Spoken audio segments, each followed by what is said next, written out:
DRG Kids। कहानी 12 अंडे। अरुण अपनी पत्नी प्रतिमा के साथ एक छोटे से शहर राजनगर में रहता था और उनके 2 बेटे हैं। बड़ा बेटा आयुष 12 साल का और छोटा बेटा 1 साल का था। अरुण के पिताजी 65 साल के शिवराम दूसरे शहर में एक कारखाने में नौकरी करके अपना गुजारा करते थे। वो अपनी लाइफ से खुश थे। शिवराम ने अपने बेटे अरुण को काफी परेशानियों से पाल पोस कर कठोर परिश्रम से अच्छी शिक्षा देकर बड़ा किया था, जिसकी वजह से अरुण एक ऑफिस में अच्छी पोस्ट पर था और उनका मासिक वेतन भी बहुत अच्छा था।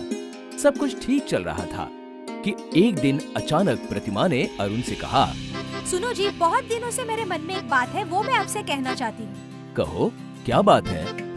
आपके पिताजी अब इस उम्र में हमारे रहते हुए नौकरी करें, ये मुझे अच्छा नहीं लगता। तो तुम क्या चाहती हो? मैं चाहती हूँ कि पिताजी को हम अपने पास बुला लेते हैं। इस उम्र में उनको आराम मिलना चाहिए और बच्चों को दादाजी का साथ मिलने से दादाजी और बच्चों का मन भी लगा रहेगा। तुमने तो मेरे मन की बात कह डाली। तुम कितना अच्छा सोचती हो पिताजी के लिए। ये तो मेरा धर्म है जी। सच में तुम बहुत ही अच्छी हो प्रतिमा। मैं कल ही पिताजी के पास जाकर उनको अपने साथ यहाँ ले आऊंगा। अच्छा, अब मैं ऑफिस जाता हूँ, देर हो रही है। अरुण ऑफिस के लिए निकल जाता है। तभी आयुष आकर प्रतिमा से पूछता है, मम्मी दादाजी हमारे साथ रहने वाले हैं? हाँ, अब दादाजी हमारे साथ रहेंगे। वाह, कितना मजा आएगा। मम्मी, मैं दादाजी के साथ खूब खेलूंगा और दादाजी से अच्छी अच्छी परियों वाली, जादू वाली और भूत वाली कहानियाँ सुनूंगा। आयुष, कान खोलकर सुन लो। ज्यादा अपने दादाजी के साथ चिपकने की जरूरत नहीं है। जाओ, जाकर अपनी पढ़ाई करो। बड़ा आया दादाजी वाला। अगले दिन अरुण बस में बैठकर पिताजी के पास पहुंच जाता है और उनको सारी बात बता देता है जो प्रतिमा ने कही थी। बेटा, प्रतिमा और तुम्हारी बात सुनकर मुझे बहुत अच्छा लगा। भगवान हर माता पिता को तुम्हारे जैसा बेटा और प्रतिमा जैसी बहू दे। लेकिन बेटा, मैं तुम्हारे ऊपर बोझ बनकर नहीं रहना चाहता। पिताजी, आपने हमारे लिए कितने कष्टों का सामना किया है। हमारी खुशियों के लिए आपने अपनी कितनी ही खुशियों की कुर्बानियां दे दी हैं। ये बोझ नहीं है पिताजी, हमारा फर्ज है और मुझे अपना फर्ज निभाने दीजिए। अरुण बेटा, मैं यहाँ पर खुश हूँ। कभी कभी सबसे मिलने आ जाता हूँ, वही अच्छा रहता है। आपका पोता आयुष अपने दादाजी का बेसब्री से इंतजार कर रहा है और मैं आपको लेकर ही जाऊंगा। आयुष का नाम सुनकर दादाजी भावुक हो जाते हैं और आंखों में आंसू आ जाते हैं। आयुष, मेरा पोता। ठीक है बेटा, मैं अपने पोते के साथ रहूंगा। ये हुई ना बात पिताजी। चलो, मैं आपका बैग रेडी करवाता हूँ। हाँ? और आप? नहीं बेटा, आज नहीं।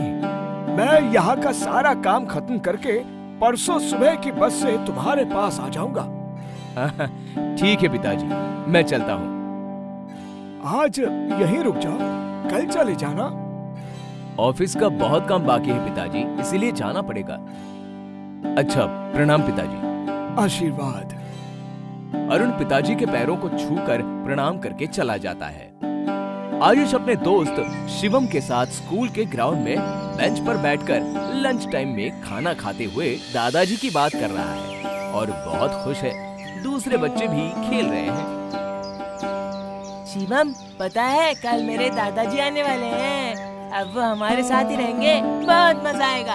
मैं रोज दादाजी से नई नई कहानियाँ सुनूंगा। आयुष, मैं भी तुम्हारे दादाजी से मिलूंगा, मिलवाओगे ना? हाँ, जरूर मिलवाऊंगा। मेरे दादाजी मुझे बहुत प्यार करते हैं। आयुष, तुम बहुत लकी हो। तुम्हारे दादाजी कहाँ हैं? मेरे दादाजी नहीं है। जब मैं छोटा था तब दादाजी भगवान के पास चले गए थे, ऐसा पापा बोलते हैं। मैं अपने दादाजी को बहुत मिस करता हूँ। मेरे दादाजी बहुत अच्छे हैं, वो तुमको भी बहुत प्यार करेंगे। सच्ची? शिवम के हाथ पर हाथ मारते हुए आयुष कहता है, मच्छी। दोनों हंसते हैं। तभी स्कूल की घंटी बजती है। आज आयुष बहुत खुश है।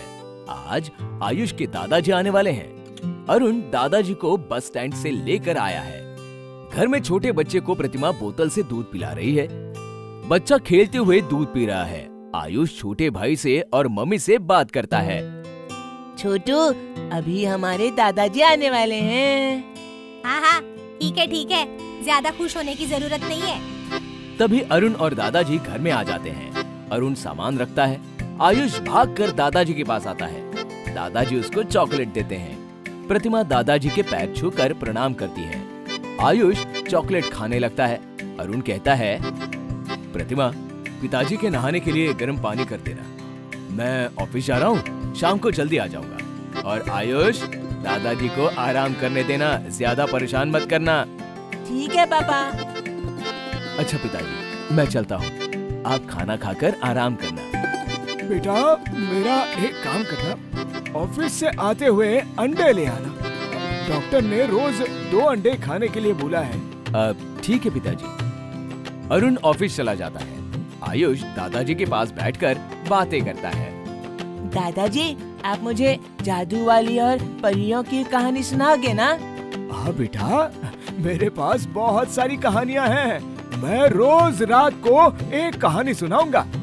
दादाजी, मेरा दोस्त शिवम आपसे मिलना चाहता है। शिवम के दादाजी नहीं है ना, इसीलिए। मिलोगे ना शिवम से? हाँ, जरूर मिलूंगा। अब मैं तुम्हारे सभी दोस्तों से मिलूंगा। तभी प्रतिमा जोर से चिल्लाकर आयुष को बोलती है, आयुष, चलो स्कूल के लिए तैयार हो जाओ।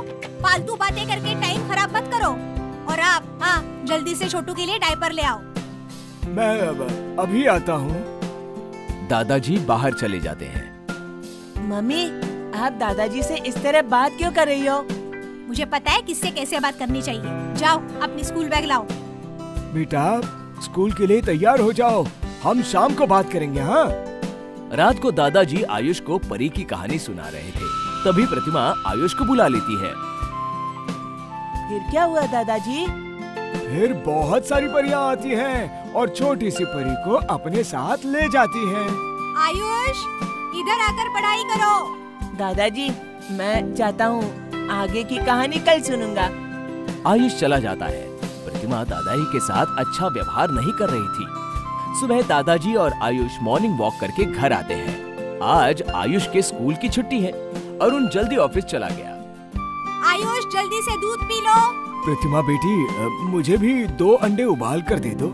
रोज रोज आपके लिए अंडे नहीं उबाल सकती, इसलिए 12 अंडे एक साथ उबाल कर रखे हैं। रोज 2 अंडे खा लेना। और हाँ, अपना काम खुद कर लिया करो। यहाँ मुफ्त की रोटी तोड़ने के लिए आपको नहीं बुलाया है। काम करोगे तो खाना मिलेगा। आज से बच्चों को संभालने का काम और बाहर से घर का पूरा सामान लाने का काम आपका। प्रतिमा बेटा, ये तुम कैसी बात कर रही हो? वही जो आप सुन रहे हो। और हाँ, अगर अपने बेटे से कुछ भी कहा ना, तो मुझसे बुरा कोई नहीं होगा। अब मेरा मुंह क्या देख रहे हो? अंडे खाकर बाजार से सब्जी लेकर आओ। शाम को आयुष और शिवम एक पार्क में फुटबॉल खेलने के बाद बात करते हैं। दादाजी कैसे हैं? ठीक नहीं है। मम्मी दादाजी से झगड़ा करती है, बुरा बुरा कहती है। दादाजी से घर का सारा काम करवाती है। मम्मी दादाजी को नौकर की तरह यूज करती है। मुझे मम्मी से दादाजी को बचाना है। दादाजी को बचाने का एक तरीका है मेरे पास। क्या? 100 पर फोन करने से 100 नंबर वाले अधिकारी बड़े लोगों पर अत्याचार करने वालों को पकड़ कर ले जाते हैं। आयुष और शिवम ने 100 नंबर पर फोन किया तो 100 नंबर वालों की पूरी टीम दादाजी को बचाने और प्रतिमा को पकड़ने के लिए आ जाते हैं। प्रतिमा दादाजी और अरुण से माफी मांगती है। पिताजी, मुझे माफ कर दो। आज के बाद आपको रोज ताजा अंडे उबाल कर दूंगी। पिताजी, मैं बहुत शर्मिंदा हूँ। आपके साथ प्रतिमा को ऐसा नहीं करना चाहिए था। ठीक है, माफ किया। दादाजी प्रतिमा को माफ कर देते हैं और 100 नंबर की टीम दोनों बच्चों को शाबाशी देती है। आयुष और शिवम जैसे बहादुर और समझदार बच्चों की वजह से आज दादाजी के सम्मान को बल मिला है।